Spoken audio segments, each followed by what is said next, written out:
All right, welcome everybody. This is Artcasters number 13, Lucky 13, and we've got the whole gang back together again. We decided to let Kevin back on after, Ox did a pretty good job, so we were considering just getting rid of Kevin. No, thanks, pal. No, anyway, so anyway, yeah, let's go ahead and introduce ourselves. Like I said, Kevin's back, so introduce yourself, Kevin. Well, as Scott said, my name is Kevin.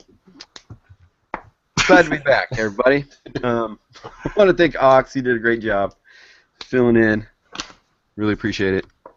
Yeah, I was thinking. I like the idea. I mean, even if we're all three here, maybe having some guests on. I mean, I think it helps because sometimes we cover a lot of the same topics and everything like that. So it was kind of good to get a different perspective on things. And that, the whole Kickstarter thing was something I really don't know a lot about. So that was kind of cool. So it might be cool to get some guest stars and stuff for guest hosts. Guest stars, I like that. Yes, superstars.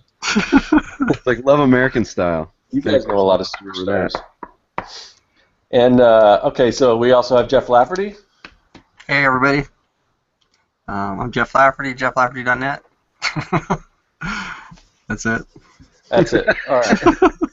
Okay, so I think a while back we kind of talked about comic conventions and events a little bit, but I just got back from one this weekend, so it's sort of fresh in my mind. And I wanted to talk about sort of the future of comic conventions, where we see comic conventions maybe going, or what we have planned as far as comic conventions in the future. So I guess I'll just I'll start off by kind of going over my experience with this convention that I attended. What one was it again? It was last weekend. No, what was it? What was this called? Was this the Phoenix? It's put on by Phoenix Comic Con. It's their newer show that they do, wintertime show. It's called Phoenix Fan Fest. Oh, right. And it's only the second year, so it's still kind of trying to find out, trying to gain an audience and everything. So it was similar. It seemed similar in scope to last year, which wasn't big. They last year they basically threw this thing together in like 3 months. This year they had a lot bigger draws as far as celebrities, and I mean that's not really my thing, and that's not why I go to comic conventions, but that's what does bring people into the con and draw attendance and everything. So they had some bigger celebrities. They had like some people from Doctor Who and well, I don't know if this is such a big celebrity. It was to me, even though I didn't stand in line for an autograph or anything. But they had Dirk Benedict there from Starbucks. Yeah, and Starbucks. So cool. and Face from 18. But yeah, so I mean, they had people I'd heard of and stuff like that. So and they had more like comic industry people and all that. So it seemed like the attendance was up a little bit, but it's still. And this is the one thing about these shows so close to Christmas is I wonder, I'm wondering, is this going to be good as far as sales because people are Christmas shopping, or are people going to be saving their money because they need to buy Christmas gifts and things? And I think it was the latter because I don't know. It seems like a lot of people. I don't think a lot of people go to conventions to buy stuff for other people. I think they go to buy stuff for themselves. I mean, there might be some people buying Christmas, or Christmas or holiday gifts or whatever. But I don't know. It seems like, because people go there and they'll drop, whatever, $100, couple $100 on autographs and things like that, or more, or whatever. And I guess they could be getting them for other people, but because a lot of the things that I sell, they could be used as gifts. Especially like I sell a lot of stuff like that kids are into and things like that. So, but I don't know. All in all, it's like, I'm just beginning to question moving forward, what I want to do moving forward as far as comic conventions, because my whole idea, and every year, and I plan to do more shows, more out-of-state shows and everything.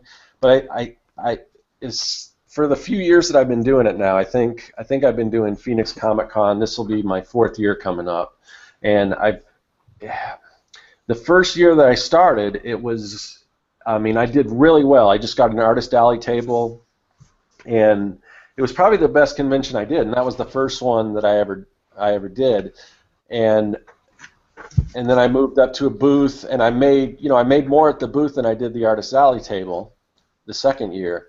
But Yeah. of course, the booth cost a lot more money, so it was almost like, well, I wonder if I would have stayed at Artist Alley, and I don't know exactly, what it is, but I think it's more I think maybe they're getting a little more saturated as far as there's way more. I mean, they're getting bigger and bigger, and then the more people there, the more you're kind of this small fish in this huge pond, and especially when you're trying to kind of sell your own stuff and not so much fan art, I think people go there looking mostly for fan art.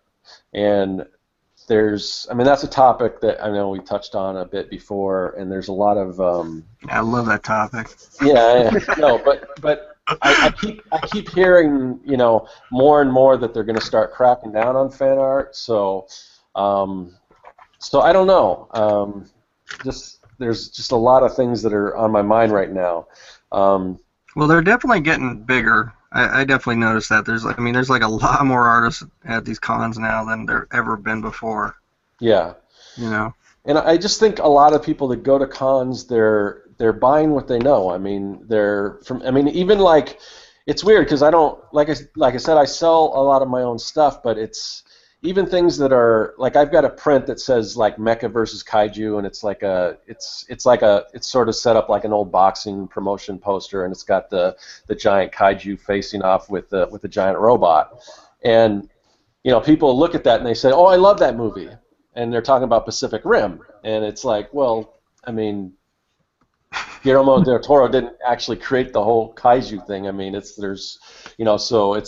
but they're equating that print to that movie, even though it's not Pacific. They're not designed like the Pacific Rim, and it's not. But people relate to it and they see it, and that's what they kind of think it is. So, Scott, are you telling me that people are sheep? No, well, you said that. No, but it is. I mean, and I can understand it because on this, I mean, people are attracted to what they're familiar with for the most part, but. So I'm starting to think, what other are there different shows that I can do that maybe cater, because I know there's things out there that are more geared towards independent, but then again, those shows like an Ape or whatever, and I don't know kind of what the status that show is because it's changing and things, but they're looking. I mean, that whole show is built around independent artists, original creations, and things, but then. If you're somebody like me who tries to kind of, make your independent thing a little flashier, sometimes that's a turnoff. Yeah. So I have a take on that a bit. All right. Because I've done Ape a lot. That was a local indie show for me for a lot of years. And when I very first started doing it, there was kind of this rivalry between like kind of two indie camps. There's the kind of people that kind of justified low quality by saying, well, that's real indie, and if your stuff was high quality, it doesn't matter if it was indie or not, they looked at you like a sellout, like a mainstream type person because it was good quality, which I think is complete bullshit. Yeah. It's a shitty attitude, and you should be more rewarded if you're going to spend the time to make your stuff look better than to cop out and make an excuse for it. But I'll get off the soapbox a minute. But and then I've done zine shows where it's especially like that. If your stuff looks good, oh, this looks too good. You got it. You must have had this printed, offset or something, and thus that takes you out of the realm of self-publishing. When you're like, no, I still self-publish this myself. Or in the case of some of the zines I've done or mini comics, I've talked about this before on the show, I think, where I hand-stitch the bindings. I actually put like tones on the pages and print them out at home, which is very time-consuming and expensive, but would then get called a sellout because I put in the extra time to make it good. But Ape now, it's old enough, and it's going to be going through some more new growing pains, new changes because it's out of the hands of San Diego. It's back in the hands of Forgetting the guy's name now, but the guy who started it, the guy who runs Slave Labor Graphics, and he moved it back to San Jose, which I think is kind of a mistake, personally. But it's San Jose. For those who don't know, it's close to San Francisco, but like people from San Jose will go to an event in San Francisco, whereas people in San Francisco will be like, "Nah, I'm not going out to San Jose." Yeah. So it's going through some changes it's going to be going through some changes for sure. But the way I've seen it grow or go with the mindset of the crowd is that is one of the shows where people are there to look for something new, albeit like slave labor, has kind of created some stars like Yonan Vasquez with Johnny the Homicidal Maniac, Invader Zim fame, stuff like that. So there is an element of celebrity that goes there, but it's this smaller indie celebrity thing. And I think like God, what's the one in Maryland? You know what I'm talking about? It's I guess it would be the equivalent of Ape, but on the East Coast. Yeah, I can't remember the name now. Yeah, man, my friend Mark goes every year. I can't remember, but anyway, that I think is another one where I'm hearing, people go to look for new stuff. So I think it's these more mainstream ones that get more of that mainstream crowd, and they're not. The mainstream is never looking for anything new. They're kind of looking to be spoon-fed. Yeah. There's a couple of things there I wanted to address. One, you were talking about how people didn't want to drive out to San Jose, or was that correct? Well, yeah. So this year was the first San Jose one, and so I'm speculating because I don't live in California anymore, right. So I didn't get to go. But that that was the mindset of me, like being a San Francisco guy, being an Oakland guy. It's South Bay, and all the quote unquote cool stuff is East Bay and West Bay, which is San Francisco and Oakland and Berkeley. See, you know what I mean? That's in the eyes of the Bay Area. That's where the stuff is really happening. Yeah, so we kind of have that same thing with the show that I went to, Phoenix Fan Fest. So I live on the west side of Phoenix, and just to put this in perspective, I don't know the difference between how the difference as far as drive time and everything between San Jose and the Bay Area and all that.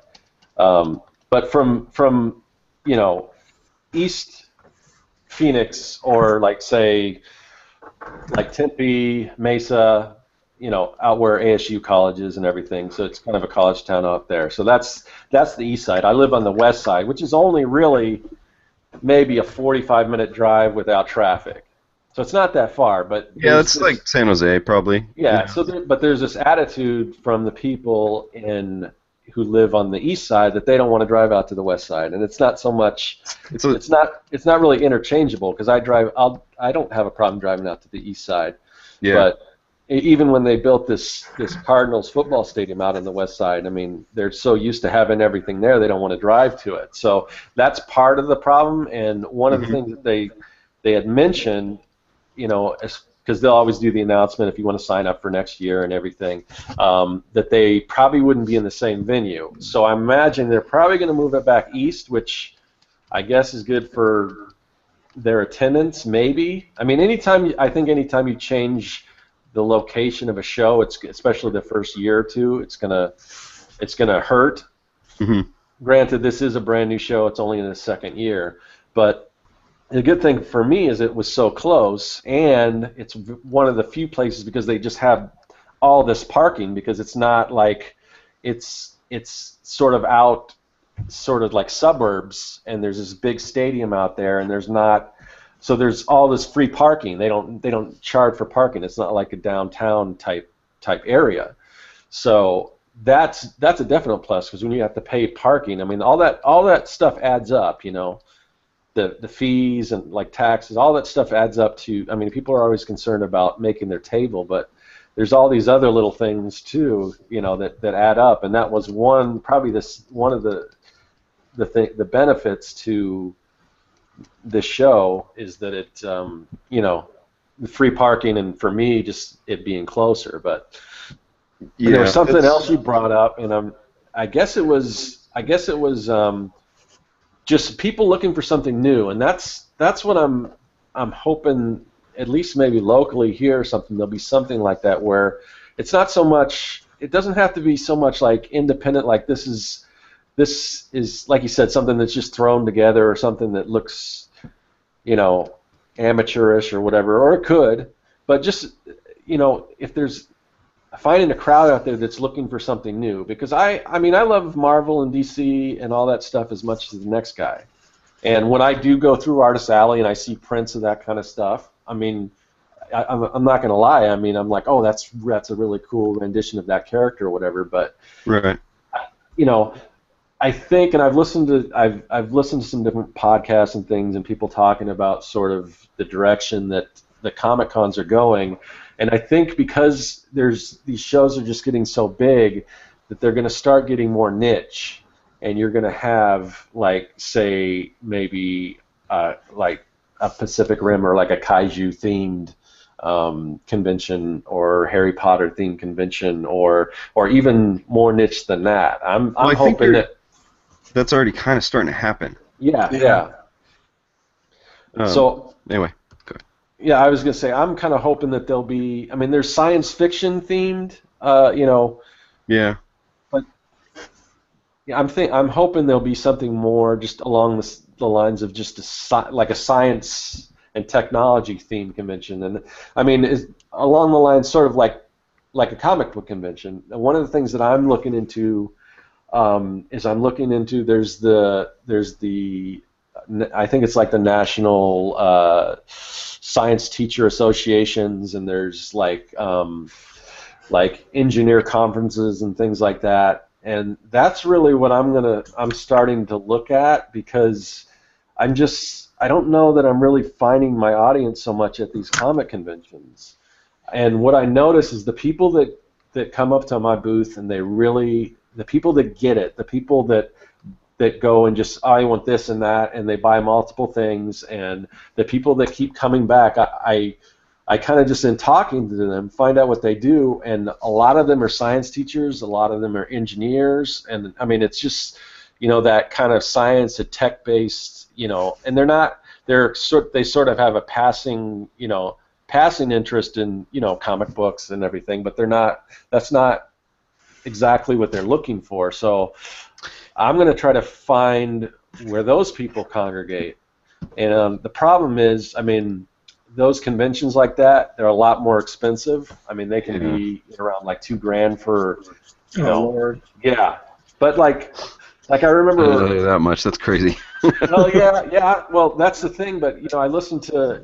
I mean, if you guys listen to like the One Fantastic Week podcast, I mean, they're always talking about how how they go to these shows, and I mean, of course, they're tied into like fantasy art, and that's also a big draw and everything like that. But if you can, the problem is, so I can go to a show, I can go to, it's like Phoenix Comic Con, I get a booth. I think right now it's around almost $900 for a big booth, and I also like the one that I just did was just a Artist Alley table. The only one I get a booth at right now is Phoenix Comic Con. That's the big one here. The other one, like the one I was just at, I paid $179, I think, for Artist Alley table. But like I said, everyone else there is kind of, a lot of people are selling the same stuff, and the people that are looking for the things aren't necessarily looking for what I have. But if I was to go to a show like this where there's not, basically, I don't think there's going to be anyone out there selling anything close to what I have, because if I go to, say, a science teacher conference or whatever, there's going to be people that are like, I don't know, whatever, they're selling beakers or it's like syllabus or like educational packages or what I'm talking about. Like, I prefer the idea of them just selling beakers. So let's just keep going with that would be kind of cool. So what you're making me think is, well, a few things actually. So there is, in Portland here, there's a convention, and I don't know if it's still going on. I haven't been paying attention really since I kind of stopped doing conventions a while ago. But it was called Wordstock, and I don't know if it just happens, if it's like one of those conventions that's, sometimes it's in Portland, sometimes it's in a different city, or a moving convention like Icon, for example, something like that. But Wordstock it's like a literacy convention. So there are comics there, but there's also, like young adult authors and, publishers for, different kinds of books. It's just books in general. And I'm wondering if, something like that. I mean, it sounds like that's kind of what you're talking about. Something like that, Yeah, kind of like library cons could be part of it. Also, like we've kind of have something similar out in Tucson called the Tucson Festival of Books, and it's pretty big. And like I know Steam Crow does it, and they do pretty well. And but there's not a lot of other people that are selling that kind of stuff. That's probably a good thing, man. No, that's what I'm saying.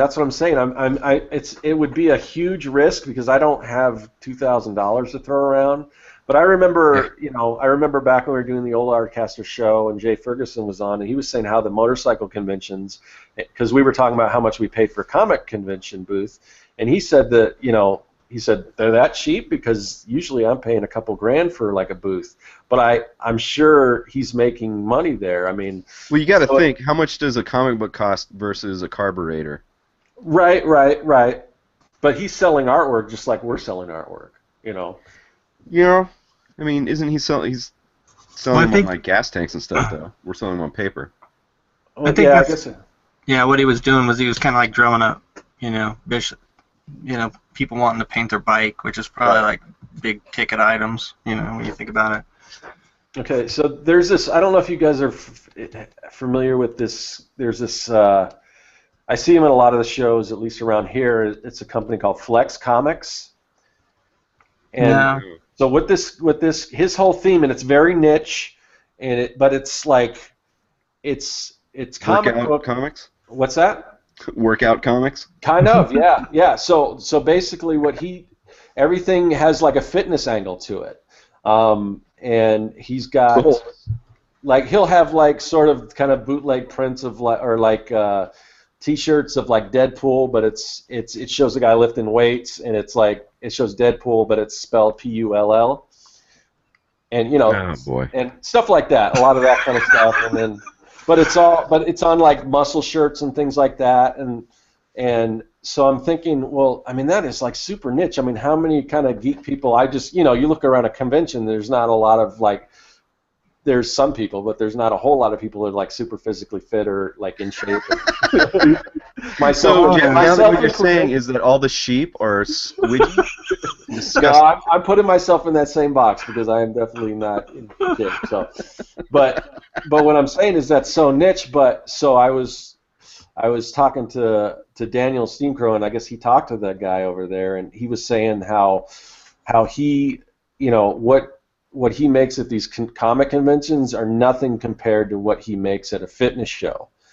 Yeah. I mean, so that's kind of what I'm thinking. I mean, if he says, I guess, I mean, it's like you wouldn't believe how much more money you can make at these fitness shows because they might not all be geeks and things, but they have I mean, pop culture now, like comic books, it's not like it was back, 15, 20 years ago. I mean, it's everywhere, so people are familiar with these characters, whether it's just a passing fancy or whatever, but that's kind of cool. And so, this guy's making a killing at these fitness shows, so if I can find something along those lines, I mean, it's just, it really is weird because, like I said, when I talk to the people that just go crazy over my stuff, they're the same kind of people, and that's a small fraction of the people that are at these Comic-Cons, Yeah, I think you do need to find more avenues than just comic conventions, because, like, like, I think I did a video a while ago called "To Comic-Con or Not to Comic-Con," and like 50% of the people hated me for it, and 50% of the people gave me high fives. But and I think I don't remember if I mentioned it in that video or what, but I, I have been like thinking about it, like same kind of thing as you, and I don't have as much product as you, which I also want to get to, so remind me. All right. But so I've been thinking like, what can I do in the interim? If I can't go to Ape, or if Ape doesn't work for me anymore when I get back to going to it, or something like that. And there's in the niche subculture that I've been involved in, there's a lot of record swaps, which also include zines and things like that. And usually those are like every 6 months to quarterly. Mm-hmm. And then like up in Seattle, which is just about a 3-hour drive, there's the punk rock flea market, and I guess there's a bunch of people trying to start that here in Portland as well. So I've got the music angle, I've got self-published kind of angle, everything. Looking for stuff like that. So I think it's for you. It's just a matter of finding something that's affordable. I think is what it sounds like. I would like to start, because I just Googled while we've been talking if there's any monkey conventions, but there aren't. So I might have to start one. But Monkey, like the band Monkeys? Because I wouldn't be surprised if there's the band Monkeys. I meant monkeys as in monkey mod. Right. Specifically. But I would love it. Oh, I could have the monkeys play it. Oh, it'd be great. But anyway.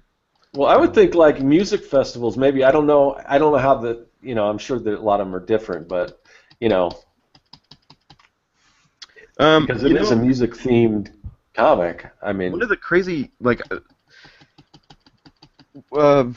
2004, I had a comic with a friend of mine from art school, and it was it also had a lot of like punk and new wave and that kind of subculture kind of jokes in it and stuff. It was it's definitely for people who are into like what we're into. And I was in this band, we went on tour, and I made more money selling that thing than I did at any conventions on tour. Yeah. Just because it was like, there's a lot of comic geeks in punk rock. You wouldn't believe it. Yeah. Everyone tries to be so cool, but so many geeks. Yeah. But yeah, so we gotta find something good for you. Yeah, well, I'm already, I've even had like customers and stuff saying, "Oh, you should show at it's I think, like I said, I think it's the National Teacher," and the problem is teachers don't make a whole lot of money, not near as much as they should be making, but that's a whole different subject. But still, I mean, they do like to buy stuff, and that's their interest, or else they wouldn't go into teaching, specifically science or anything. The other thing that's real big is like these. You've heard of STEM, right? It's science. Okay, no. so it's STEM is science, technology. What is it? Is it engineering, mathematics, maybe, or? But they're anyway. It's sort of those things, and they have like events that center around that. And it's they have it at schools and things like that, but it's kind of a whole philosophy that takes those 4 things, now 5, because now what they're doing is what they call STEAM, and they've added the arts into it. So it's science, technology. See how important we are? I mean, you always hear science and art being spoken about together. Just an aside, I didn't mean to derail you. Yeah, no, but so I mean, there's these type of events, and as far as the science teacher conferences, somebody in the chat for engineering. That might be the last one you're looking for. Is it engineering? Yeah. That makes sense. Kind of thought, and like I said, I get a lot of people that like my stuff for engineers as well, because it's all geeky science, that type. It's all in line with that kind of stuff. Mm-hmm. So for anyone who's just familiar with me from my comic book, the stuff, that's only a small thing that I sell compared to all the other stuff that I sell at my show, but it's mostly mad science. The other thing is, and I've talked about this before, is the branding, I'm going to bring up Daniel from Steam Crow a lot because he's been a big mentor to me. I had a chance to talk with him a little at the show, and we were just talking about different ideas and things like that. But one of the things that he's doing is he's because I'm simultaneously moving in that direction without even talking. It's kind of just a coincidence that we're kind of sort of going in the same direction. But so he started this thing called the Munster Scouts because he was saying, that's a fantastic idea what he's doing. Yeah, and it's almost like that's becoming almost the draw because he says, well, what is steam crow? People don't know what that is. You have to explain it to them. But people know what monsters are, and they know what scouts are, and they can put those things together. And with like me, Circworks, what is that? And I'm constantly trying to explain what it is, but all it would really take is under my Circworks banner to put something that says Mad Scientist Supply or something like that, and I think people would get it then, as a tagline. I'm already going in sort of the direction of Circworks Art Labs. So Circworks Labs, Mad Science Supply.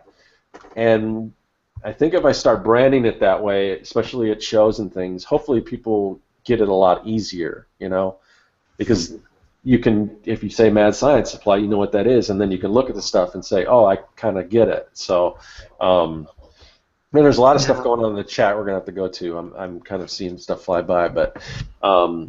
Scott, do you think, like, sometimes, like, just, bringing it back to, like, the con and, like, what happened at the last con or whatever, do you think that, like, stepping it up to, like, a booth might be just kind of, like, the problem? Because it's like, if there's only like a certain amount of the audience that's going to be into your stuff, and you're not going to get like massive sales, then maybe sticking to like a table is like the way to go. You know what I mean? Yeah. So I've thought about that, and part of the problem is I've got just too much stuff. I mean, at the last show I did, I mean, I bought the tallest like bar stool I could have, so I'm not standing up the whole time. Yeah. And I had to, and it wasn't big enough. I had to extend. I went and got like wooden dowels, and I extended the legs so it would prop me up higher because I have to stack my stuff just on the table so high. I mean, because it's kind of like when you're like a city planner. If you can't expand out, you got to go higher. And so I go as high as I can. Like last year, they said you can go 10 feet high, and this place where I was at, it's like I said, it's a big football stadium. This thing goes. I mean, I can't even hundreds of feet, high.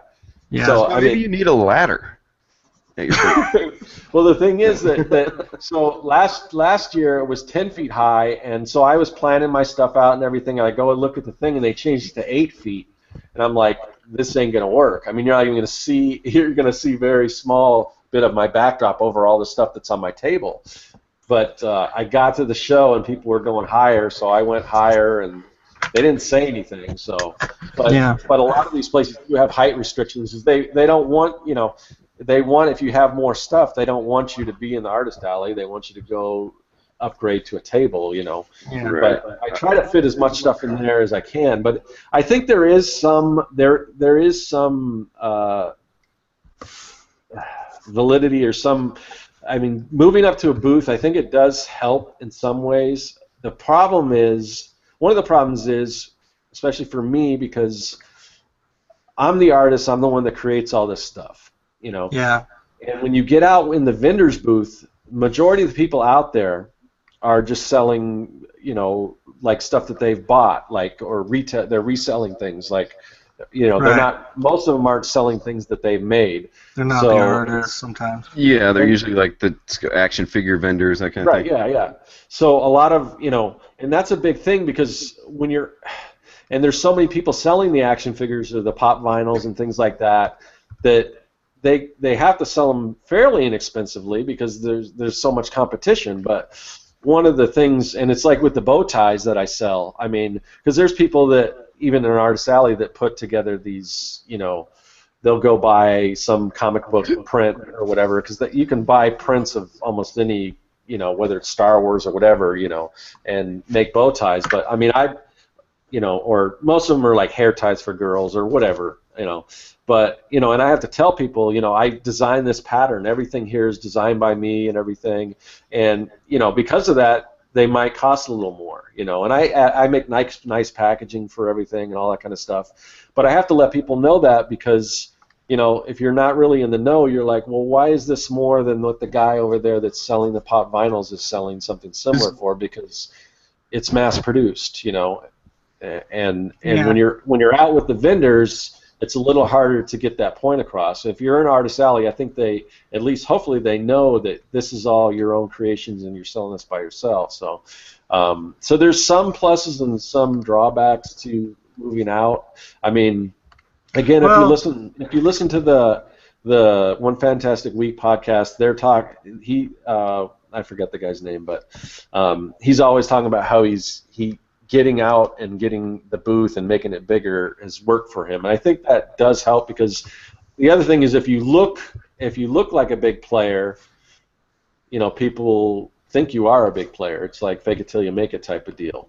Well, I get that, but then there's also just make it. Sometimes you just need to make money. Right. Yeah.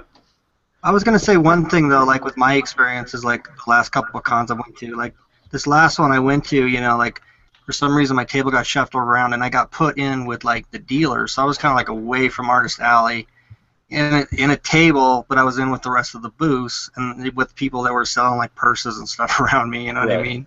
And I thought I actually thought it kind of hurt me because I was so far away from like everything else that was like my stuff. You know what I mean? Yeah. No. And the other thing I was gonna say too, with like, I think there's still like even if you are selling fan art, which I was just selling fan art, I think there's still like just a certain amount of people that is gonna like buy your stuff. You know what I mean? Even though I was selling like the quote hot ticket item or whatever, there's still only like a certain amount of people that are gonna be into your style or into your stuff and are gonna buy it, and you can't really change that. You know what I mean? It's just like those people are gonna be drawn to your stuff, and then the people that are just into Spider-Man, maybe they're not going to be into your stuff just because you got a Spider-Man print. You know what I mean? Yeah, definitely. Like so I think most people at the show that I went, and even like people like Steam Crow and everything, the show wasn't great for them. Yeah. It wasn't great for me. I mean, I guess I made a profit, but there's a certain making somewhat of a profit versus making it worth all the time you spending three days of a weekend, and taking a day off work, is it worth it type of thing. But the girl next to me, she had something really unique, and it was sort of fan art, but it was different. So she would do these video game characters like Mega Man and Pac-Man and I don't know, Halo and whatever, but she did it in like this Mayan style. It looked like almost like Mayan like cave drawings, and it really, I mean, people would just stop and like, that is cool, I want to buy. And I was the same way, because I saw her stuff at Tucson, and I immediately stopped and like, that's really original. I haven't seen anyone do that take on it. And so she did really well. Maybe not as much as she would at another convention, but she was selling stuff when just other people, because I'm looking around me and I'm looking like the people across from me, and they're, a guy I know, he usually does pretty well. He does like pinup art and everything, but he wasn't selling that much, and I wasn't selling that much, and most of the people around us weren't selling that much, but she was doing pretty good. So it is, sometimes there's just, if you can find something that people are like super attracted to, and of course it doesn't hurt that people know those characters, It's almost the best of both worlds, because even if they did crack down on like licensed characters and things like that, it was such a different take, and it was such, you almost had to look at it real close to say, oh, that's from a video game, like when you really look at it. So she might even be able to get away with it, because it's, but anyway, that's, I guess, I don't know if that's neither here nor there or what, but yeah, it does kind of depend what you have and everything, and what style of art there is. But that's kind of what I'm saying, is that if I can find, if the crowd that was buying her stuff, she was at the right place for that crowd. But I know my crowd's out there, because I've seen the people that go crazy over my stuff, and I know what type of people they are. I just got to find out where I can find more of them, Yeah, totally. I have two questions. One might be difficult and make me sound like a dick, but I don't mean to. I hope it's not directed at me. So let's talk about Jeff Lafferty real quick. All right. No.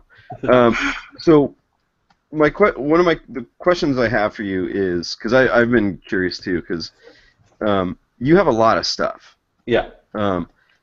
Do you think that helps or hinders? Some both. You know what I mean? I think what hurts is because it's just too much. Sometimes, like I said, people don't know what to think of this. What is all this stuff? You know, how does it all tie in together? Because really, everything I do does tie in together, but sometimes people don't see that right away. So that's like I said before with the whole mad science supply angle. I think if there's a way to let people know how it ties in together, but it's really weird because like in addition to the like the crowd that I was talking about before, like the science teachers and things, another thing that I sell to a lot are kids that want something and their parents buy it for them, because I've got like these little science, you know, experiment type things, and I've got the trading cards that you can mix and match and create different creatures and stuff like that. And that type of stuff, the kids drive the sales. You know, they start playing with them, and then the parents go and they see how much fun they're having with it. And then there's, oh, do you want this? And sometimes the kid will be like, even though they're playing with it. It's like because they probably only have so much money to spend, you know, or whatever. Yeah, they want to get sometimes they're like, yeah, I want this, or sometimes, you know, or sometimes it's the parents, like the kids may not be into it, but the parents are probably like, oh, I used to have something like this when I was a kid. This is cool. Do you want this? They're trying to convince their kid that they want it, and the kid's like, you know. But it's like different things like that. But a lot of times kids will come by and play, and they'll want this. Like, I don't know, a little girl came by my site, or I mean my table this last weekend, and she saw the little. I've got these little.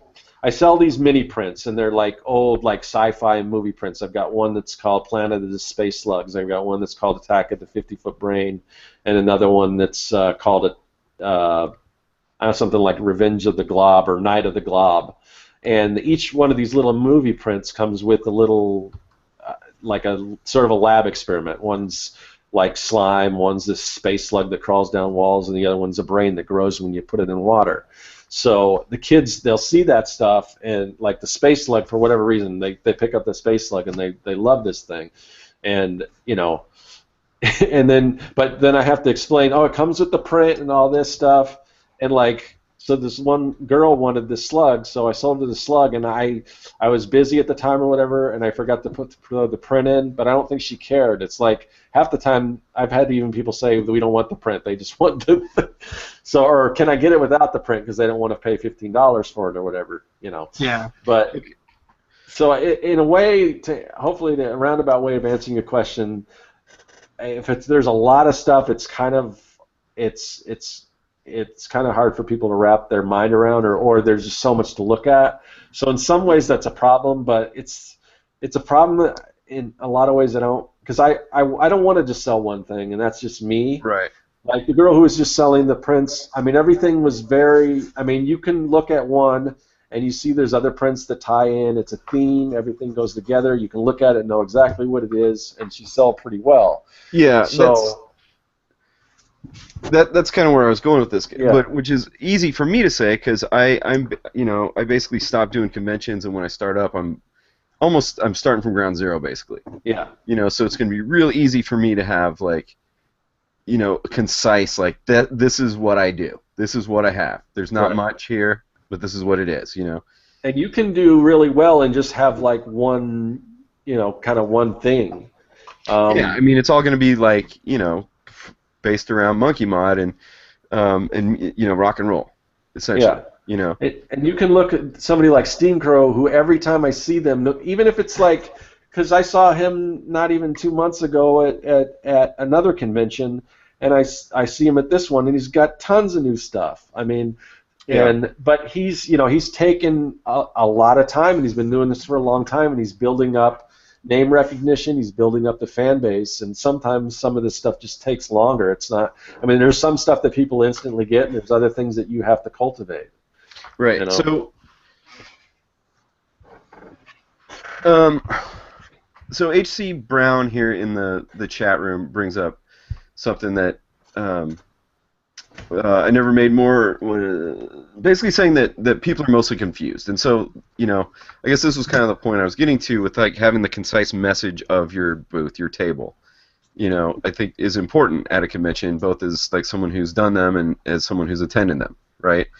And listen, like I know what your brand is. Maybe that's because we're friends and I'm used to it or whatever.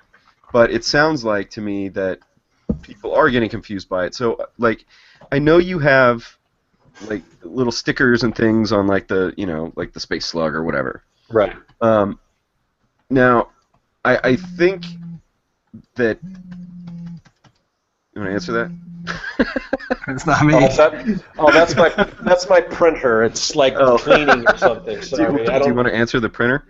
I don't even know how to turn it off, to be honest. Somebody's texting my printer. What the fuck is going on? It just, So anyway, what I'm wondering is, do you have? Because I don't remember if you might have already said this, but before in your videos or on here even, but do you have anything else, like any other like verbiage anywhere on your site, like hey, this is Circworks made by Circworks, on my site or in my booth? On your booth, because it sounds like that's where the some of the confusion is, right? To be honest, I've got some of that stuff, but people don't read any of that stuff. That's the one thing you'll find out. You could have stuff. You could have the prices. I've got these big bright green fluorescent signs with the prices, and people still don't know how much stuff costs. I mean, they don't. And again, it's partially because. Scott, are you saying that people are stupid? No, I'm saying because I'm in the. Just kidding. I'm sorry, but I don't know how to turn this thing off. This printer. It's fine. It's cool, dude. It's messing with me. So, no, it's because I'm in the same boat. Like a lot of times when people have a lot of stuff, I'm like, I don't know what to look at because it's just so, and it's not just your booth, and like it's weird because you watch people walk by and they'll be attracted to certain things, and certain things they'll just pass right over. It's like they don't even they'll see another booth by me, look at their stuff and pass by mine, and vice versa. Sometimes they'll look at my stuff and just pass by. People have different interests or whatever, and certain thing catches their eye, or it's like a squirrel thing, like.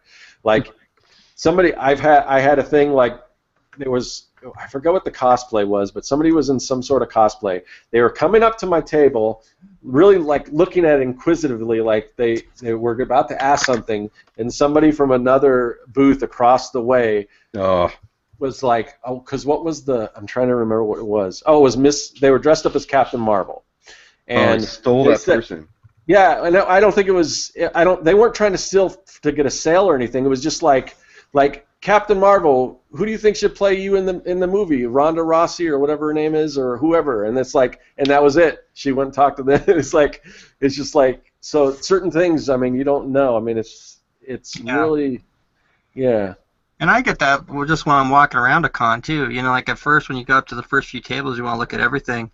But then like when you're in the middle of the aisles and like people are pushing on you and everything like that, then you're just kind of like, things just catch your attention. Yeah. And also the thing about reading and stuff, I totally get that too, where people come up to my table and it's just like, it's obvious I'm the artist and there's all my stuff and I'm sitting there drawing, and they act like they don't understand that I'm the artist. Yeah. I mean, I've had people, usually if when I have tabled by myself, it's no more than half a table. Yeah. Because I just never have that much stuff, maybe T-shirt or two and some comics and some art, just that's it. And people still always like, pick up a comic. Oh, this is great. Hand over their money or whatever. Did you make this? Right. Yeah, I did it. All by yourself? All by myself. Really? Yeah. It's.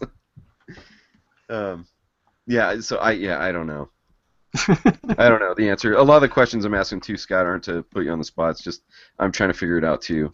No, I understand, and I'm like I've been for the past 3 years or so or 4 years I've been trying to figure it out too, and I still haven't totally figured it out. But I think and that's kind of why I brought this topic up, because I don't think it's so much that I think the comic book scene is changing as I'm building. So I think, where like I said, probably my best show was my first show, and I don't think it's because I'm getting worse at marketing myself or promoting myself or the products and things. I think it's just because the comic book scene is changing, it's growing, and it's just as I if I would have started this a long time ago, maybe 10 years ago, I think I would be probably in a different position. But I think I think it really is. I think it's going to be harder for a lot of people just starting doing comic at comic conventions now, and it's like a weird thing because there's so many more opportunities there because there's so many more cons and things, but I don't know, it's a weird thing.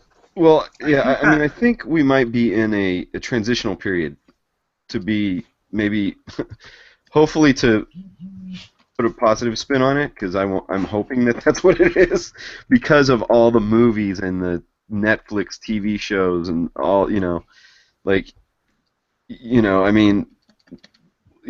Arrow and Flash on one network, and you got Supergirl on the other network, and then you got Marvel is on whatever network with Shield and Netflix, and you know what I mean, and then all the movies, and it's like there's this glut of, I mean, at least I kind of think it's a glut of too much, like big media from the big companies. Mm-hmm. So I think that regardless of, like, you hear like, oh well, that's not making people buy comics, and I'm sure that's correct, but it's changing the landscape of the conventions. It's just got to, because they're comic properties, and there's So I think we're in a transitional period where there's going to be a glut, it's going to suck, and then it's going to change. It just has to. Yeah, and I think it's going to go toward, like I was saying before, I think the conventions are going to start becoming more niche. I mean, you're always going to have like San Diego, and you're going to have New York and stuff like that. But I think. But those are Hollywood shows now too. Yeah, but I think there's going to be a place for these smaller shows where they're just independent comics, or whether it's a certain more specific niche market. So like, I was talking about looking for places like that are more science-based or whatever that I could market to. Well, there's an aspect of what you do. So there's a lot of horror conventions, at least here in the Northwest. That's going to tie into something I'm going to talk about real soon. So, and Mad Science is like classic horror. Yeah. Stuff. My stuff is very, and this will tie in really well, so my stuff is very kid-oriented. So Steam Crow, they started a convention a while back called Teen Halloween, because they didn't have, like when I was talking to Daniel over at Steam Crow this weekend, he was saying that's, he was kind of agreeing with me as that's where I need to look and at these, but he said there wasn't really anything like that for him, so he tried to build that with this Teen Halloween, because there's horror conventions, but he sells like kind of family, kind of cute monster. They're not super cute, but they're, I guess you'd have to see it. If anyone go to steamcrow.com and you'll see what they do.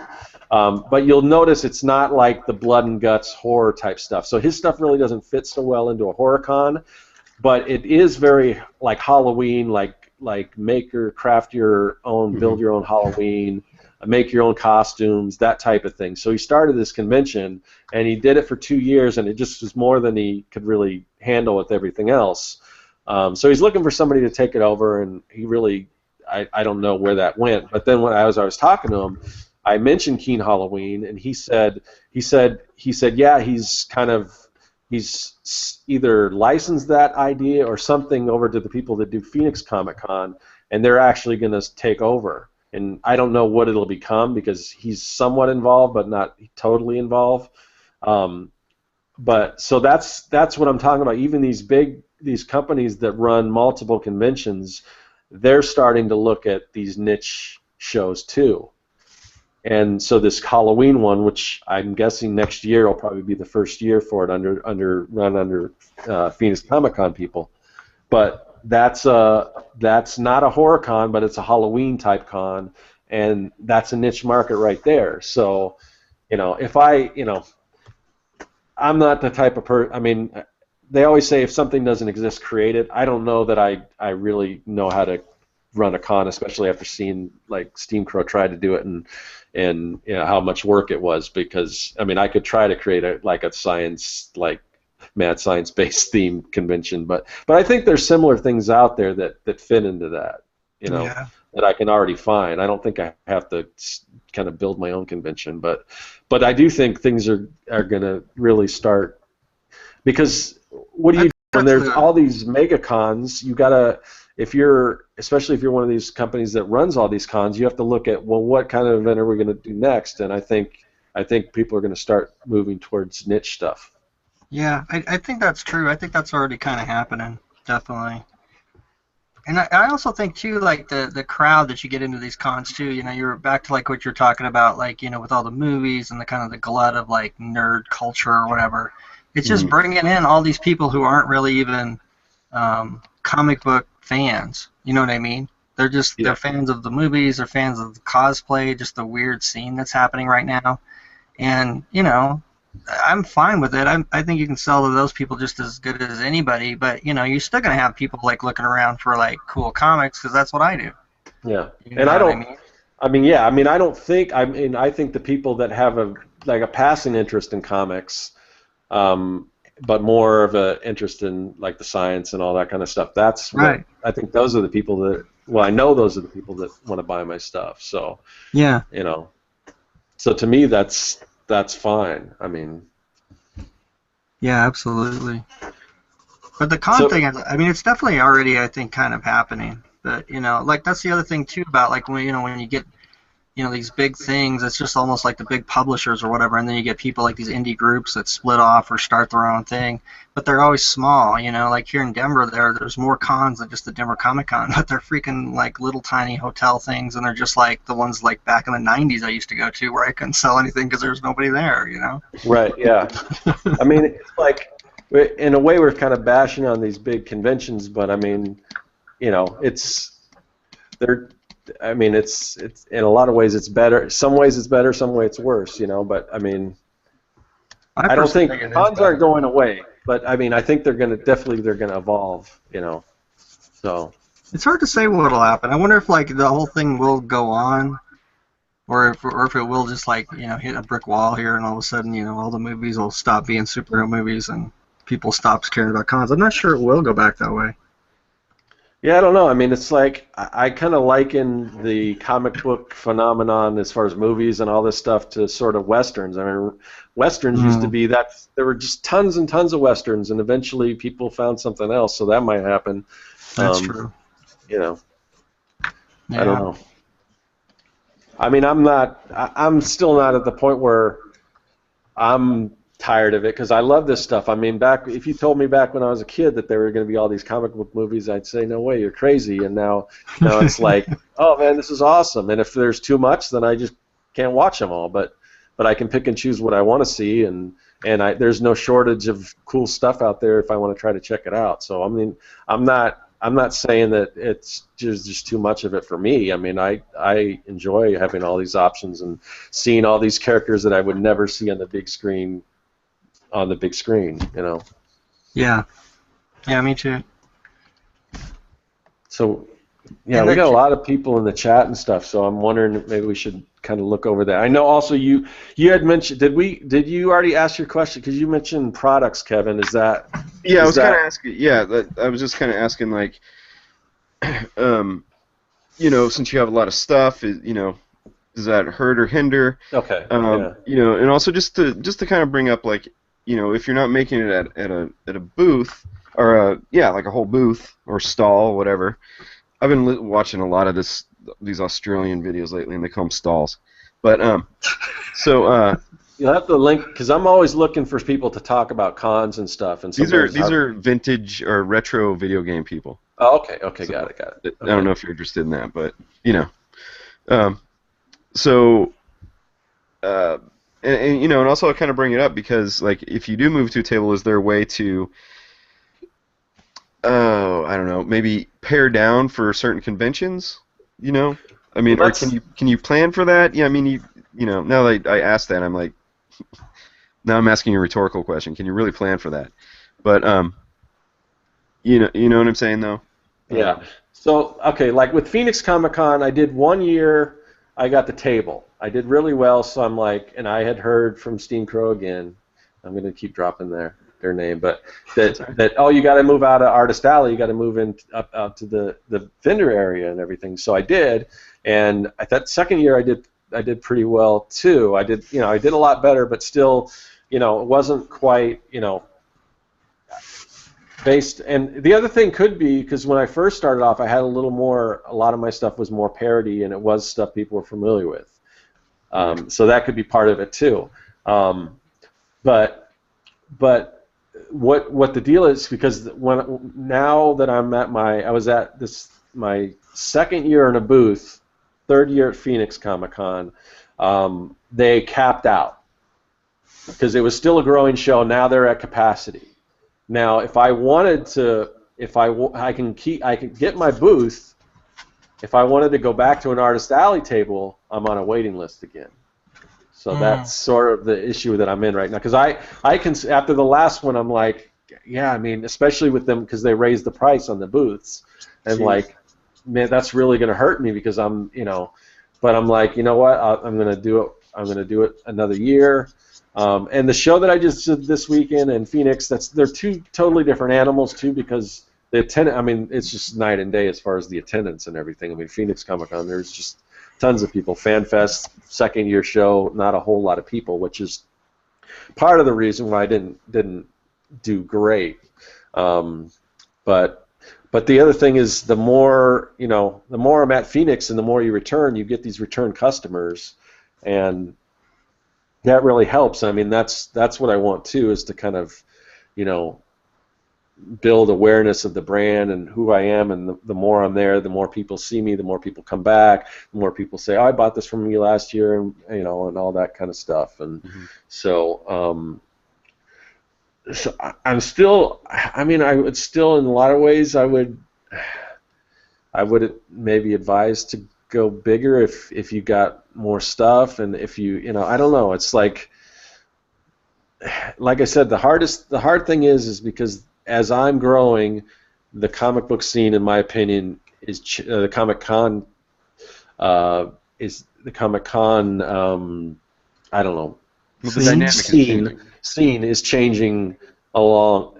It's growing, and it's just, so it's kind of hard to base what happened last year with how I'm growing this year, and what's changing in the way the comic book conventions are happening. More comic book conventions coming along, more people coming into comic book conventions. This whole idea that they may start cracks now that Disney owns everything. They're probably going to start cracking down on things. I mean, that's already been something that's been thrown around at what is, I don't know if they're the biggest now, but like New York Comic Con, they may have surpassed San Diego. I don't know, but I heard a lot of stuff as far as they're going to really crack down at New York. So, and then that's probably just going to trickle down to everything, So I mean, I think it's going to be. It's just, they're in a weird situation, because really that's, if they put a total ban on all this fan art stuff, and I mean, right now it's kind of like a blind eye. I mean, technically you're not allowed to do it, but people do it anyway, and they turn a blind eye. But if you were to take that section out, I mean, there's a lot of money being lost to these conventions, because a lot of people, that's all they have, which I think is a bad. If you're, I don't have so much of a problem with fan art, but if that's all you have, you're really playing with fire. I would suggest, if you have some fan art stuff, but also do some original stuff, at least 20% or something, because if that hammer does drop down, you're going to be in trouble, because that can put you out of business overnight. So guys like Adam Hughes and Travis Charest, they're going to be done. Well, yeah, and then this gets into that weird thing. I've worked with Marvel, so I can draw Marvel and I can sell Marvel because I've worked with them in the past. I don't know. There's so many weird things about that kind of stuff. So I don't know. I kind of think it's sort of impossible to stop at this point, but I don't know. Because if tomorrow they said you can't bring any fan art stuff, I mean, there's a lot. I mean, and that's what a lot of people are going there for. So if they don't have that, then And that's a lot of artist tables that go away too. I mean, yeah, that's what I'm saying. Cash. I mean, it's kind of, they're just in this weird thing right now. Like, what do they do? Disney wants to crack down on it, or in these other companies, but it's just kind of a weird that's thing where weird. yeah. Like with Disney, okay, so they own Star Wars now, right? Yeah. But the Star Wars brand has been notoriously pro-fan created media. Right. So, you know. It's tough. I mean, because it's just like, I don't know. It would suck if it actually did start getting cracked down on, because it's just like, as a guy who sells art, it's like all you get asked for is just fan art. You know what I mean? Yeah. You put a commission up on like eBay and you go like, I want to sell a fantasy commission. Somebody comes back and they go, can you draw Deadpool or something? You know what I mean? It's just like all people want is just stuff that they know. Yeah. Anytime I've done a convention and people want me to do like the sketches, you know, there's always the contingent of people. They've got the themed sketchbooks and stuff. Yeah. Yeah. And it's always some like, you know, Hulk fighting somebody or Batman something. or Yeah. You know, it's always a big thing, you know, property. It's, you know, I've never gotten someone come around with their sketchbook. Hey, can you draw me a sketch in my sketchbook? You know, sure. And they've never had like, hey, you know, draw your original thing. You know. Yeah. It's always you know, draw me this corporate character. It's just hard to say. I mean, then you got original art, and then you've got like it's escalated clear to like T-shirts and. Yeah. You know, because you never used to see like anybody slapping, you know, Teenage Mutant Ninja Turtle anything on their T-shirt, but now it's like commonplace, you know. Well, yeah, I think that's partially also because like people like Threadless or yeah. What is the other one? T Fury? T Public or whatever. T Public. I can't remember. There was one that. So T Fury.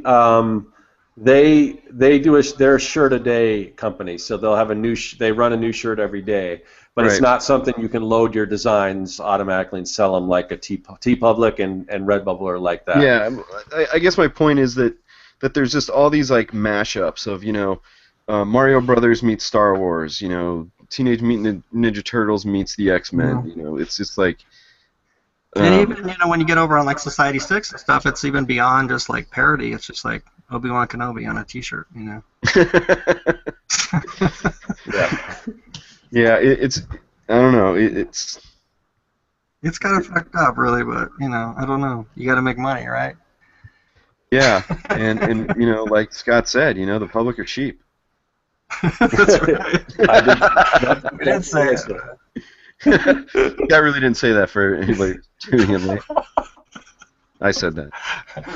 Okay, so I'm kind of going through. We've got a lot of people in the chat. Yeah, there's a lot of. I've kind of been ignoring you guys.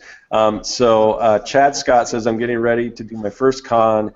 In the spring, any advice for a newbie? So bring lots of water. Yes. You know what, Chad?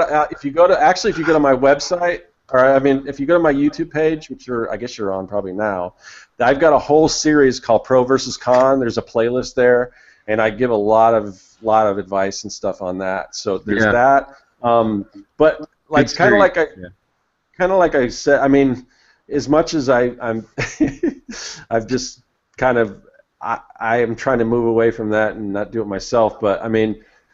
You know, fan art does sell. If you watch like Will Terry's videos, I mean, there was another comment on there. We'll probably get to it, but he was selling a lot of his fan art stuff. But again,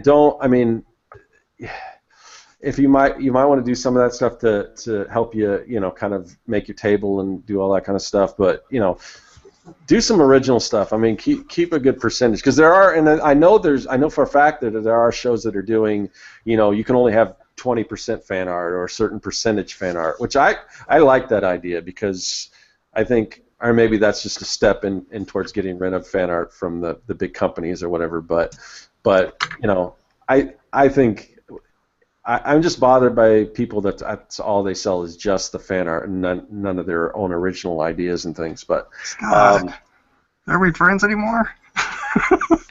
What? You have your own original stuff. You bring that, don't you? Yeah. I'm going to stop doing fan art too when I get back to it. And I say this being, you know, and on my channel I've got every Friday I do a thing called Fan Art Friday, but I'm not really selling that stuff. But anyway, Well, I say it right here. I'm stopping too.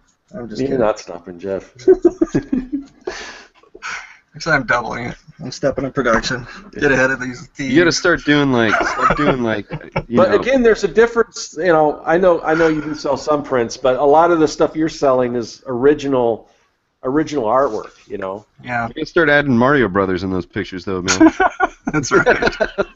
Here's Scarlett Johansson as Mario. That's All right. right, sorry, All now right. you're going to be serious, Scott, and I'm taking. Yeah. So Yeah, but I don't think you can really justify it. Just like one more thing about it, it's like because you always kind of like throw me out, and then you go, well, it's all right if you do it, but it's not. It's like the same for everybody. It's like somebody's doing it like suckily, and it's just really bad, and then there's somebody who's doing it like really good. It's bad on all of us, or it's good on all of us. It should be like even. You know what I mean? yeah, I don't. It's like a weird thing because I look at your stuff and it's like. It's so much better than a lot of the people that are selling fan art. So it's almost like, I don't know why. It's probably is the same, but I put it in a different category for some reason just because of the quality of the artwork, I guess. I don't know. But I do think if you can think up something that somebody will buy, it's like, fuck yeah, do that. You know what I mean? Yeah, but I think my thing is just, just be careful because it could all change like overnight, Yeah. And then and you've had situations like that where, really hurt you. So, Basically, just don't bank on it. Yeah, yeah. Yeah. So bank on it at the time, maybe. Yeah. But don't make that your business. Yeah. Bury that money in the backyard for when it all ends. Yeah. So as far as what type of prints, Chad also asked what kind of prints should he have and how many. That's really hard to say because I sell like this last show, I sell prints that I never sold before hardly at all, and vice versa, like ones that I've sold all the time. That it's like you never know. It's really hard. Like the thing that I have going for me is right now, and I may be looking somewhere else, but like a lot of people have a lot of people get their prints done at like Kinko's or like what is it? Excuse me. Staples or Office Max or whatever. I don't really. Excuse me. I don't really like because essentially a lot of those are just color copies. Yeah. I guess you can sell them for cheap, and unfortunately a lot of people sometimes they'll see that stuff and they'll like, well, why are you selling your stuff for $20 when other people are selling it for 10? But the quality, mine are like photographic. My shit's good. Walk off. Yeah, and mine are like. They're photographic prints. They're archival. They're not gonna, they're not color copies. But so I'll tell you right now where I get mine done. I get mine done at Costco right now, and they changed the price. So I'm gonna look at other. If I do start doing if I do decide to take the plunge and do some of these science, trade shows and things like that, and if I'm paying a couple grand for a booth, I really got to be smart about it, and I've got to have enough. Like, if I do that, I'm going to have to invest in like offset printing and have like tons of prints and probably charge a premium because I think people will pay it for a show like that more than what I'm charging at a comic convention. But anyway, so I may be switching to something else. But the thing is, like because like Costco, I can get my prints like a turnaround of, it's probably like a couple hour turnaround really, or like 4 or 5 hours or something like that. I can go to a show, and if I'm starting to sell out, then I can go and order more that night and pick them up before the con or something like that. So that's kind of how I've been doing it. So if I start to get low, I can order more. But I did sell out of one print this time, and I just decided not to reprint it or whatever. But yeah, I personally think that smaller prints spell better than bigger prints. They do. One of the things that, and the girl next to me that was selling those Mayans type prints, kind of, I don't know if she proved me wrong, but like, so another thing, and I talk about all the stuff I talk about in my videos, the pro versus con videos, but you probably don't want to have the same print on a smaller, if you're selling large prints, have different prints. If you're selling it than you would on the small, because a lot of times people just want the image. Now sometimes sometimes somebody may say, oh, I want that big, and they'll buy big. But a lot of times somebody will just want the image. Like if you've got something on a postcard and you've got it in a big print, a lot of times they'll just buy the postcard because they just want the image. So that's one way to look at it. Now the girl next to me, she was actually, it looked like she had small prints and then larger prints, and then some people just wanted big prints. So that, maybe that's not the case, but yeah, small prints you can't look at it. I wonder if like those people who buy the postcard would even buy the big print anyway. You know what I mean? That is true. I mean, it's kind of like when you're like, am I going to put this watermark on something to stop somebody from stealing stuff when those people aren't going to buy your stuff anyway? Yeah. They're just not. So. I just like the small print thing with me, just like with my own sales. I just notice it. It seems like people get full of the big prints. They don't buy anymore, but people they collect small prints, and they'll just buy them until the cows come home. Well, the other thing I hear a lot at this last show was they don't have room anymore because there's so many of these comic conventions, and they go to so many, they bought so many prints, they don't have room to put them anywhere. Yeah. So and I think I think things are moving away from prints too. More to art books and comics and things like that. I didn't really see that at this last show. It seemed like like I said, there wasn't a whole lot of people, and they didn't seem to be buying a whole lot. But what they were buying, it did seem like they were still buying a decent amount of prints. And I sold probably more large prints, I think, than small prints. I have more large prints than small prints, which might be part of it. But yeah, I mean, and I saw somebody selling like 4 large prints for $20. I sell like 1 for $20, and they're probably selling tons, and that kind of hurts everyone, just because when you start to undercut stuff. But again, they were probably color copies or whatever. But and there's always going to be that one mofo that is going to sell his prints and take a loss just because he's like, I don't know what he's doing, trying to break into comics or something, and it doesn't make much sense, but he just And they're also always going to be the guy who's like, $5 commissions and stuff like that. You know what I mean?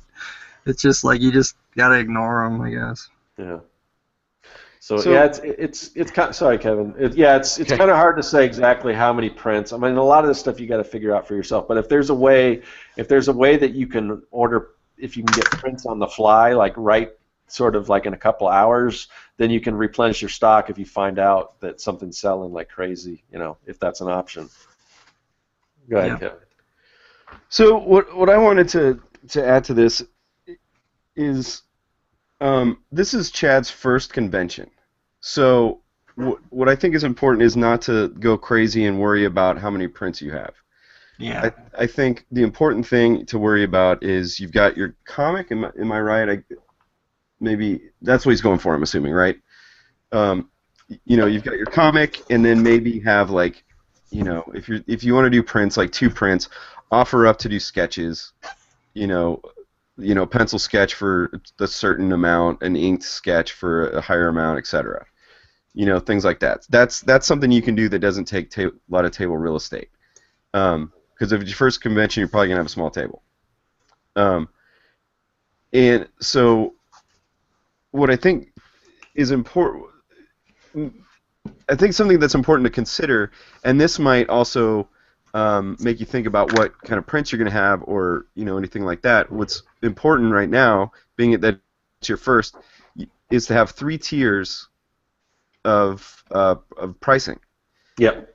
You've got low, middle, and high. So say the comic, that might be the middle because it's your first one. Say the comic is indie comic, so I'm going to guess $5. Okay, so then maybe you have a low one, and that's like stickers or buttons or patches, anything like that. That's like your low. That's like your $1, $2 kind of thing. And then your higher thing might be $20 print. $20 print for me should be small. So don't sell yourself short. So I think that's a more important consideration starting out, is considering those tiers, because And that's definitely what I do. I mean, I've got everything. I've got buttons that start at $1. You probably want everything to be in increments of dollars. Don't sell anything for 50 cents because then you're dealing with change and stuff like that. So yeah, I do like. start, Yeah, sorry, go ahead. yeah. So start. I've got buttons for $1. The next price up, I've got postcards for $5.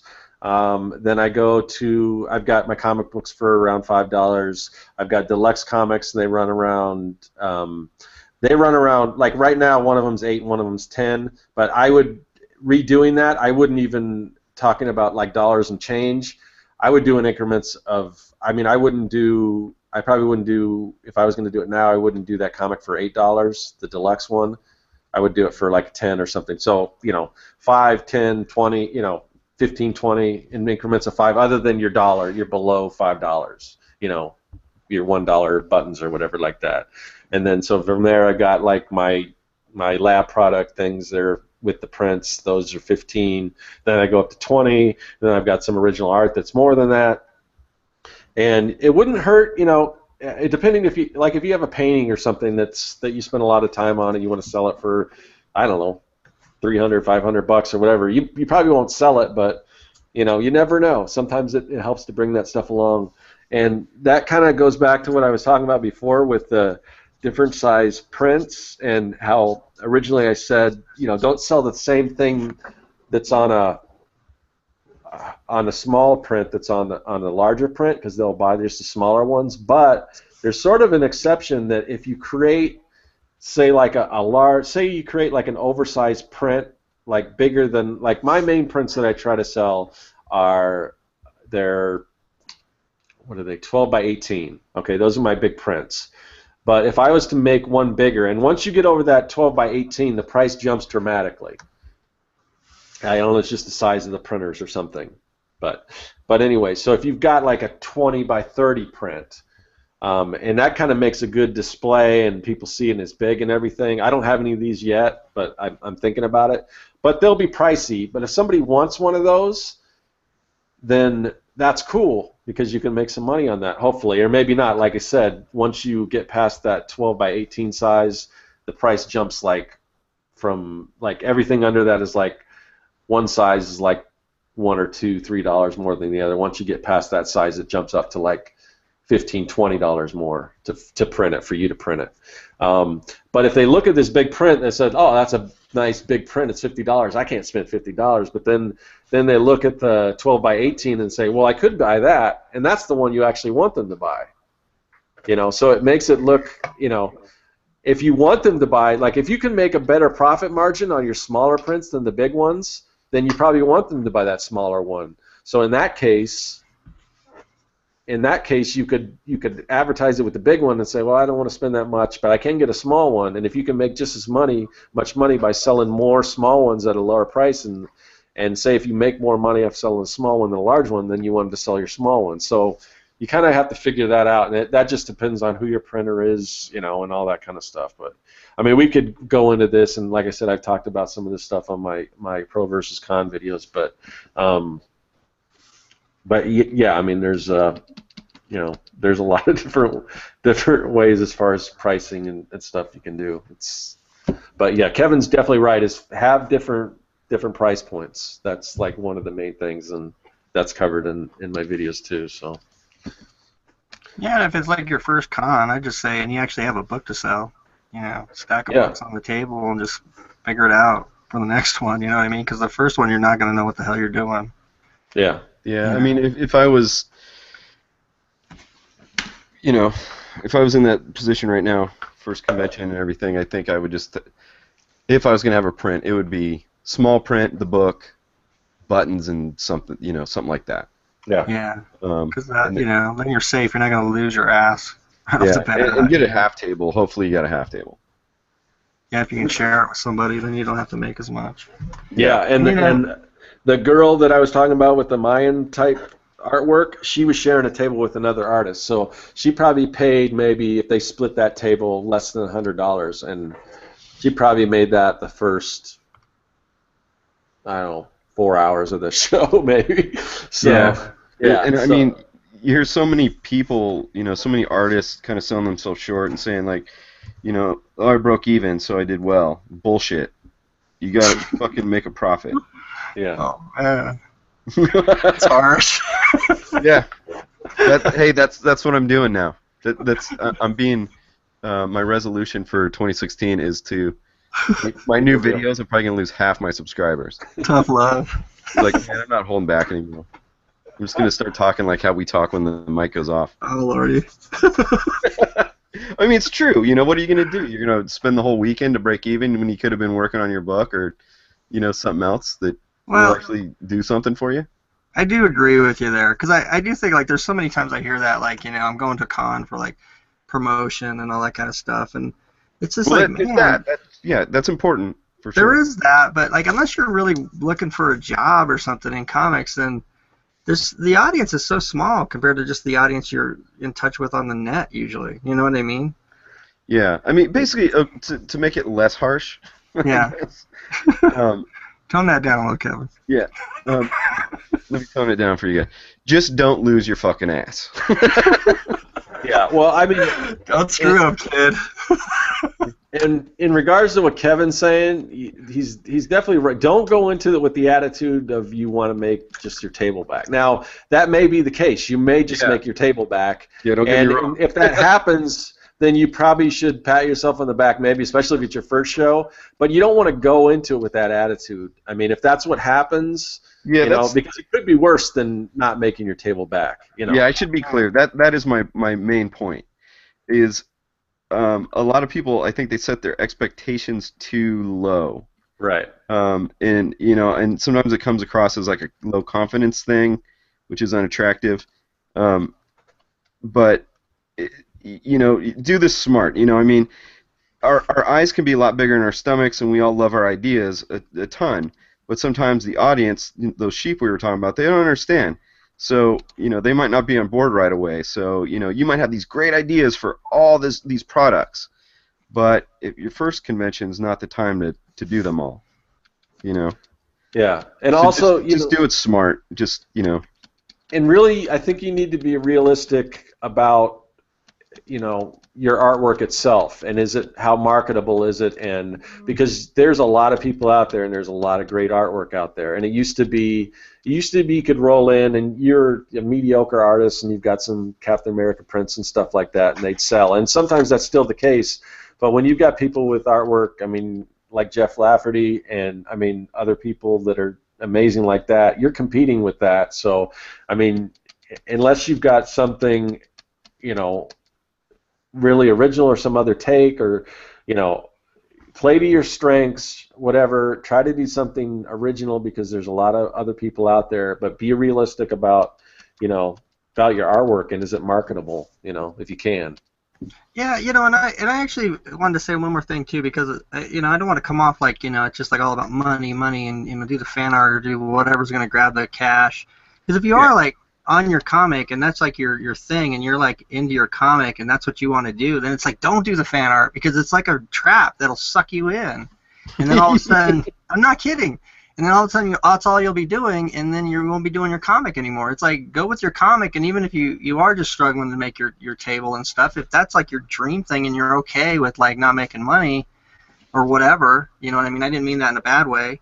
It's like, you know, fight the good fight and stick it in there, and there's going to be people who find it. You know, you might not like have like this flood of cash from, you know, just selling your own work, but at the same time, if that's your point and that's what you want to do, then push that. You know what I mean? Yeah, that's excellent, because so like if you do fan art, that is I've done it. We've all done it.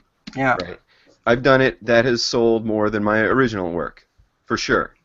But you know, I think Jeff is right. Like, you know, if you don't do fan art, it's probably going to be a longer road to make money, right? Until people find your stuff. But they're going to find your stuff because you're going to keep making more stuff. Yep. So, you know, in the meantime, like, yeah, no, it's not all about money. We're doing this stuff because we love it. But, you know, I love my family, and I need them to eat, too, you know, or, you know, we need to pay bills and stuff like that. So, you know, just do it smartly. Don't, you know, you're probably not going to make a profit for your first, you know, handful of conventions. You know, just that seems statistically how it goes. You could, like I said, I did the best I'd ever done at my first show, but Right. But what I'm but saying is, I'm saying that we're like we're saying this stuff because we love you. We're not saying it isn't all about money, but really, the reason why I'm bringing it up this, as harshly as I have, because I made that mistake that I'm telling you not to do, and it was painful, and I don't want anyone else to have to go through that pain. It was a rough time. My eyes were bigger than my stomach, and I had a garage full of stuff that, I spent a lot of money on that people didn't want, at first. Eventually it all sold over the years, but grow slowly. That's my personal advice right now, because I have taken a step back from comics and conventions. Well, I stepped back for about 5, almost 6 years, and later on in 2016, I'm planning on, getting back into conventions and things like that. So, I'm basically going from ground zero and learning what I did, the mistakes I made in the past. It's for me, start slow, start small. Yeah, and I mean, and also do the 100 days of making comics, Chad. I see something in the chat about that. That would be fantastic. Anyway, sorry, Scott. Definitely. No, I was going to say definitely. I mean, I probably, even hearing that, just because me, I probably wouldn't take Kevin's advice, even though he's right. But just knowing me and the way I do things, because I'm big on presentation, and I try to do whatever I can. Presentation's important. Don't get me wrong. Yeah, but I've seen people that just have great artwork, and that's all they need. They don't even need a tablecloth. They don't need anything. Their artwork's so great that they can sell just based on that. I don't know if I'm in that camp, and I like the packaging. I come from, I started off in advertising, so that's a big part of what I try to incorporate in what I do. Well, yeah, I mean, but at this point, you've been doing it for a long time. You've got a ton of stuff. You've got the skills with the foam and all that kind of stuff. So your booth is going to be big, and it's going to be, it's got Scott written all over it. It's like, it's awesome. But what I'm saying by starting small is not to not do that kind of thing, but do it on a smaller scale. You know what I mean?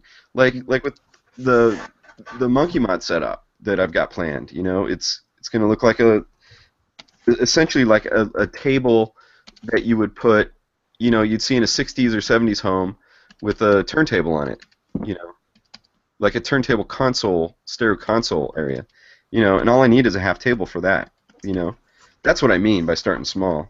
Yeah, and I mean, I am agreeing with you. I'm just saying I don't. Sometimes I don't listen to the best suggestions or whatever. But what I do isn't necessarily what I would recommend to everyone. I guess is what I'm saying. Because I've seen people that don't need to do all that stuff. I kind of like to do it. So, but yeah, and I did when I first went in. I mean, I spent if you looked at the amount of time I spent into this, the first booth I did had these spinning characters that built different creatures and stuff, and it took forever to set up, and I've kind of moved away from that. So that was it was fun. It was fun to build and figure out, but it was a pain in the ass to set up, and I've kind of switched from that. And you kind of live and you learn, but yeah, you just be careful, when you go into it. Don't sink a whole lot of money and time into everything at once, I guess. Yeah, but at the same time, I think having a cohesively themed setup, no matter how big or small, I think is going to be beneficial. Yeah. And I think H. Brown, she said something about that up here too somewhere.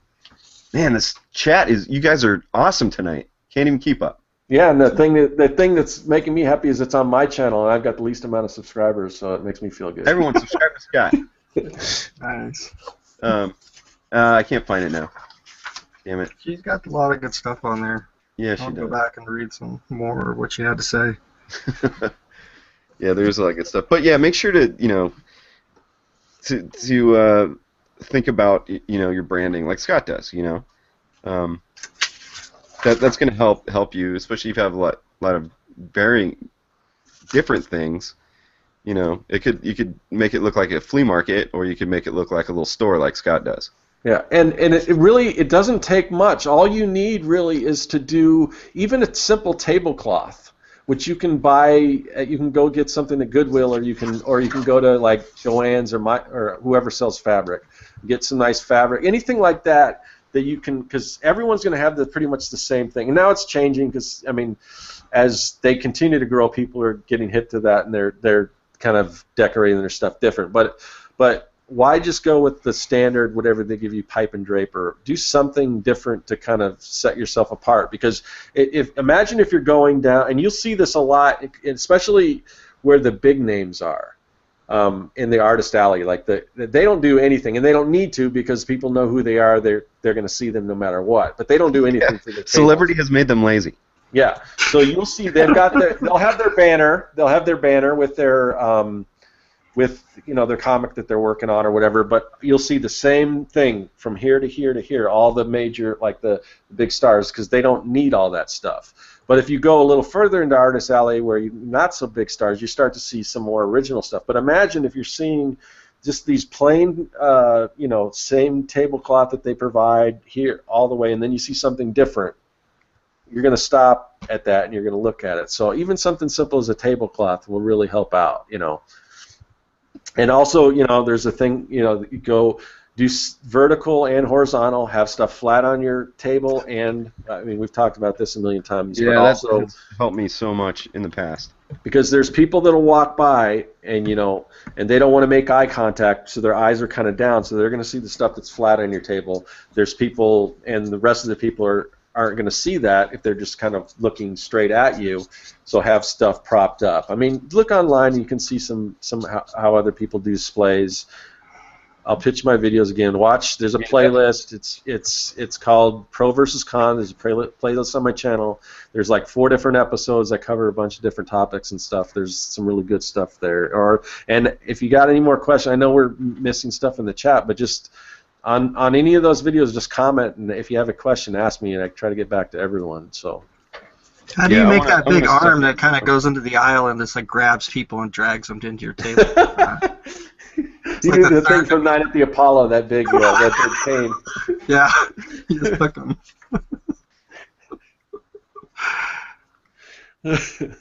Sorry. So what else? Is there anything else in the chat that we should address? Let's see.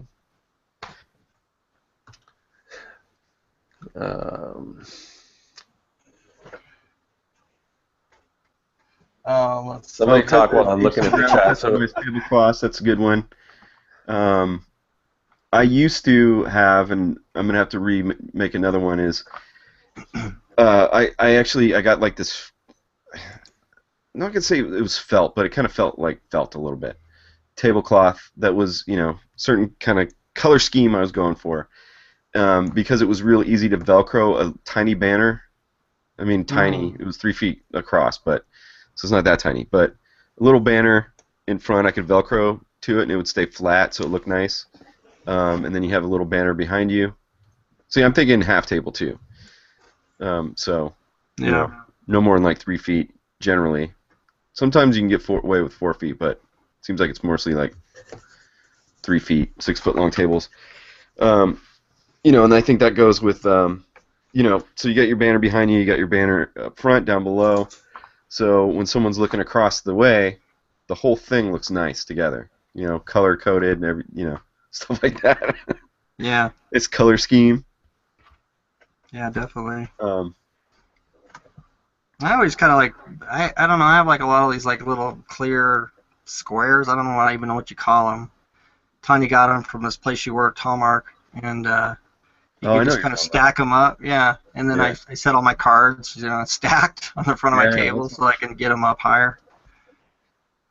And then if you start doing T-shirts, you can lay those on their side and stick the T-shirts in like in there, display. Yeah, so I'm looking at the chat right now. H.C. Brown is talking about you can get custom tablecloths too. I got one printed, and so many people like it and talk about it. Yeah, and that's something actually that I'm even thinking about, because I have like my bow ties that I sell, I have them printed through Spoonflower. So I don't know if there's other companies. There might be other companies that do that too. It might be a little pricey because like the bow ties only have to get a couple yards or a yard or something, and I can get a bunch of bow ties out of them. Tablecloths are a little bigger, but it might be something to invest in. And what I'm thinking about doing, especially if I start doing more out-of-state shows, because if you the table setup I have right now is pretty bulky. It looks like a conveyor belt, and it's all done out of wood and everything. So it's not something that if I start doing out-of-state shows that I can really tote around that easily. So I was thinking of just getting. If you send my website, you'll know I've got like sort of like a blueprint theme. I use like a blueprint a lot with my little characters. But I was thinking about getting some tablecloths done like that for other shows that I can just, or just shows that. Or like a little show where you're just going actually like a comic book store and the little setup, something like that, where I can get like a tablecloth like that. But I was thinking about doing that too, make a nice print that looks kind of like a blueprint.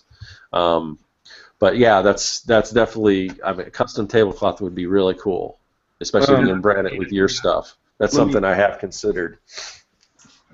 Let me ask you and HC both a question for the viewers and for me. Where did you, actually I kind of know this answer already, Scott, where did you get your bow ties printed, and HC, where did you get your tablecloth printed? I got mine printed at Spoonflower. Oh yeah, you already said that. Yeah. Yeah. Do they do tablecloths too? They do all kinds of. I haven't been there lately because I've got like plenty to work off of as far as I ordered the fabric and I still have some left. So I haven't looked back. She says the same, or he. Sorry, okay. I'm not sure if it's he or she. Spoonflower, everybody. But yeah, they've got like wrapping paper. They've got what else? They've got all kinds of different stuff you can print on. So. Yeah, and the fabric, there's different kinds of, like my bow ties are done like on a silk type of thing, and they're fairly light, but there's heavier fabric. There's, like I said, they do wallpaper, they do like wrapping paper, so they do all kinds of stuff. So guys might want to look at that, because you can, and maybe, I don't know, you could even do, I mean, sometimes you can get like, you can find Groupons for like Vistaprint where you can get your banners done pretty cheap, but I don't know if it would be, I don't know if it would make sense to get like a banner made at Spoonflower or not. I don't know, but I mean, we're all creative people, so I mean, we have all these resources out there. That's just one of them. I mean, use your creativity and try to come up with something and see what's out there. And you know, again, you don't want to, especially if it's your first show, you don't want to spend too much, but you don't need to do too much. All you need to do is just a few things just to separate yourself from the rest of the people there that are mostly just using what they're given when they roll in at a con. Oh, they do canvas too, I guess. I didn't know that. Yeah, if you can dress like your favorite, like a character that's in your book, but make it look like a Disneyland character, and wear a costume like that, that works fantastic at shows. That'd be cool. Don't do that. Have little toys of all your characters made and sell them at your table. Yeah, that's right. No, I'm curious how it goes for you, Chad. If you could, maybe show up on another one of these Artcasters when it's over and let us know. Yeah, give us an update. Cool. Yeah, there's somebody else. I don't know if they're watching or whatever, but there's somebody else that is in the 100s, and I just went. I guess I've just been so out of it with everything else that's going on right now. But there's so many new people doing the 100-day challenge. I'm gonna have to get over and start checking out some of your stuff. But there was somebody that was in the 100s that said they were at this convention I was just at, and I wasn't familiar with them, and I didn't see them at the show. Otherwise, I would have checked them out. But I thought that was interesting. There's more people out where I am, because I always say, stop by if you see me, but everyone's kind of spread out so much, so yeah. So what? Yeah, I am going to get a tablecloth printed for my setup now. Yeah, I know. I'm seriously thinking about doing that too. Yeah, it's a cool idea. And I think I'm gonna. Well, No, I'm not gonna tell you what I'm gonna do. Not even off air? I'll tell you guys off air. Sorry, everyone else. I always do that. I'm like, oh, I got this great idea. Let me just blurt it out. Yeah. No one cares right now about it. All right. So, is there anything we missed in the chat or anything anyone wanted to bring up? Oh, I guess you can get custom tablecloths too. Can you give us an idea what that runs? I mean, I'm sure I can check it on myself, just myself, but. What do you mean custom tablecloths? I thought that's kind of what we were talking about. Well, I don't know if they were technically tablecloth. You'd probably have to sew it into a table. I mean, oh, they were just get fabric. Yeah, it's custom fabric, but maybe they sell it actually at the dimension of a tablecloth, or you know, it's already pre-sewn or something. I don't know. It's probably a lot more expensive to have them like hem up the edges and stuff. Yeah, you would think so. Yeah. I'm assuming so. So either learn how to sew or get that double-sided fabric tape, maybe. There you go. Which is the route I will be going, unless they have finished edges. Jimmy Hoffa, back from the grave, he says, Scott, your pro versus con stuff has inspired him. That's awesome.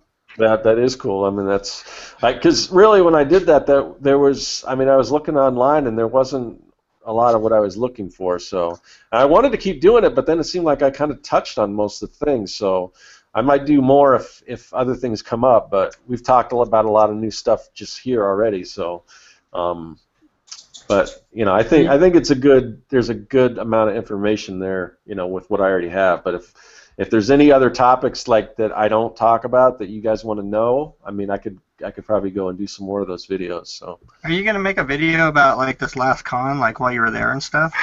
I'd love to see that. Yeah, I took my camera. It was kind of like I always kind of want to do like what Gazbot does, and with kind of going around. But then I'm like.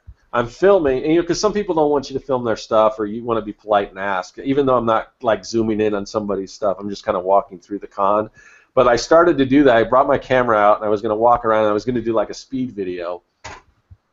And then the section I was in was just like that. I started off and was so busy I couldn't really get by. So I'm like, forget it. So I didn't really film anything, and I don't know that I will. I mean, I haven't really done any like vlogs lately. I'm gonna get back to that in the new year and everything. Yeah. But that's kind of why I thought I'd bring this topic up just here, because I don't know that I'm gonna talk about it. Like do an actual show on it. You'll probably get some mileage out of that series again once things start changing. Yeah, especially if I find like these other niche shows work for me and everything, then I'll definitely talk more about it. But there's a show right there, niche shows. Yeah. Well, yeah, we've talked. I think the last time we talked about Comic Cons, we were talking about alternatives to Comic Cons. Yeah. Because I think that's where I did the Makers Fair, or I didn't do it. I just went to a Makers Fair. Right. The verdict's still out on that. That could work too, but so I don't know. Yeah, if you guys, and if anyone else out there has any suggestions on topics, because we're always trying to come up with topics to talk about. Yeah, we got nothing. Yeah. Otherwise, you're gonna get me being a smartass the whole show like today. I think we did so far pretty good at talking about this stuff. I think we're awesome. Yeah. This rocks. So is there anything else we want to do? Or I don't know how long we've been going, so I think we've been going fairly decent length. Yeah. How do you tell? Because it doesn't say on the YouTube thing right now anyway. I think we're almost like an hour and 45 minutes if we started on time, and I think we did. So. Okay. Wow. Pretty good. It was a good show. All right. Well, hold on. One more thing. H.C. Brown says, I haven't even read this yet. I just read this part. One thing that I feel you can mention about cons is like safety and stuff. Lots of peeps get mugged. Mugged? I don't. Wow. Man, you're going to dangerous comic conventions. That's my style right there. Yeah, I haven't heard much about that. I know. I mean, I've heard people stealing from like artists, and that always gets me because these aren't corporations and stuff. Not that it's cool to steal from anyone, but I mean, a lot of people, they just put their, heart and soul in this stuff, and they, people that steal from, that just bothers me. But there's all kinds of stuff as far as like harassment to cosplayers and things like that. That's true. I mean, I could talk about that stuff, but I'm more interested in, not that that's not a problem and in something that needs to be addressed, but the series I'm doing is more just about exhibiting in general, so not so much like cosplay and stuff like that. Right now. God, and it feels like this is a whole nother show. I know. Well, it could be. Since we're already 2 hours in. But basically, at the end of each day, bring, of course, your money box or however you're keeping your money with you, and your really important stuff. A lot of conventions, they have security and stuff like that, but stuff does get stolen. It doesn't take much. Most people just put like a tablecloth over their stuff because, I don't think people that are walking through the convention hall after hours are going to lift up a tablecloth and start stealing stuff. But if it's just sitting right there where it's easy to snatch, they might.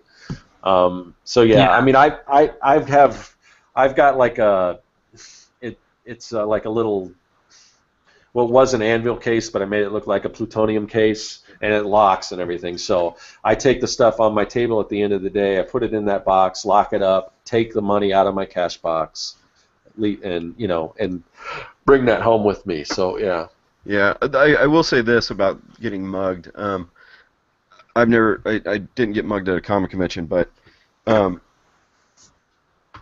I was in Seattle, I had to park pretty far away from the convention hall and stuff this one time, and I did pretty well, and I put my money in the bottom of my shoe under my like in my sock, and then I put my foot in there, and then I put so it would have been disgusting for whoever wanted to mug me.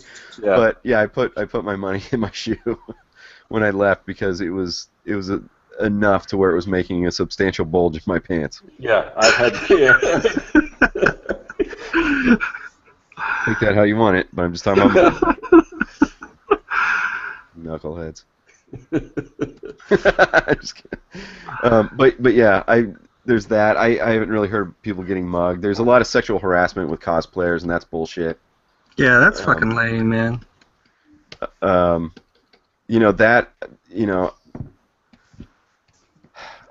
don't know what to say about that. I just hope it goes away. Yeah. If you're a guy and you see a girl getting harassed or something like that, and I'm not trying to say that she can't stand up for herself, but be another voice to in support of her, and make the people who are harassing the female fan or whatever, make them feel like fucking stupid as shit. Yeah, go nail him in the head with your just hammer. Be like an ally there, waiting, ready to do the honorable thing, because I have seen that too much of that. H.C. Brown, I get harassed by neckbeards. Man, that's like a massive blow too. Well, you know what? I think we're getting crazy. I don't care because I'm having fun. But we're getting a little off topic. But no, it's important. Don't harass women, everybody. I think a lot of it, some of it I don't think is intentional. I think there's a lot of people. Again, you can ask me what I think about people at cons again, Kevin. But I think a lot of people socially, they might not be, Oh boy. They might be a little inept. Well, if it's not intentional, they need to get learned. No, exactly. No, I agree. But I'm saying, sometimes there's like a kind of a creep factor there, and people might not just they just don't know how to act around pretty girls, I guess. Yeah. Well, they need a lesson. But not that that's right. But I'm just saying. Yeah. I'm sorry you get harassed, HC. I hope that people start getting a little bit more progressive here in the future. Damn neckbeards. And if you have a neck beard and you're cool, change the stereotype. I want HC by this time next year to be like, these neck beards are really going to bat for me. This is awesome. Right. So change it, turn it around. Let's think positive. Let's make some changes. Fuck. All right. I'm done. What do you say, Scott? Okay. So I guess we're going to call it. Thanks for everyone in the chat. This has been awesome. Let's we'll just I'll go ahead and let me switch over to my thing here. Let's see what we got here. So next week, I guess, I'll just throw out the newsletter thing since we're wrapping up. If you guys want to keep up with the show, go subscribe to the newsletter. The link is in the description under this video because, you know, the show rotates between my channel, Kevin's channel, and also Scott's channel. So if you just subscribe to the newsletter, I send out the newsletter right before the show starts and says, hey, it's going, so come on over. So there you go. Yeah, so we're a little out of order, I think, next, because Jeff and I kind of swapped last week because it was hard for me to host last week. So I think, Kevin, it'll be you again next week, and then we're just going in the new order now. Yeah. So it'll go Kevin, then it'll go Jeff, then it'll go back to me, I guess. So it's a little different. But. So I'm assuming there's links to all of our sites or channels or YouTube channels down in the description. I think so, yeah, there should be. I've just been posting what Jeff originally put in the description, so that should all be there. But I've got my little lower third there. You can find me at Serkworks.com, Serkworks on YouTube. If you're watching this, then you're probably already on my channel.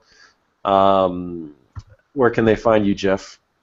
I'm jefflafferty.net, and then, you know, links to my YouTube channel are from there. So, yeah, go subscribe. Kevin? I am Kevin Cross. You can find my YouTube channel at youtube.com/KevinCrossArt. And underneath all of my videos is links to my Facebook, Twitter, Instagram, my portfolio website, everything. But for now, find me on YouTube. I'd love that. So thanks again for everyone watching and in the chat. And again, if you guys have any questions specifically about cons or whatever, just hit me up in the comment section on any of the videos, and I'll try to get back to you if you have questions or anything. And I assume we'll be back. We might take a break sometime when the holidays get closer. I don't know. Maybe we won't need to, but I think we'll be back next week, right? Yeah, we'll be here. Okay. All right. So we'll see everyone next week. Later. Thanks, everybody. See y'all in neckbeards. Shout out to the ladies. Man, this thing is just not shutting off, is it?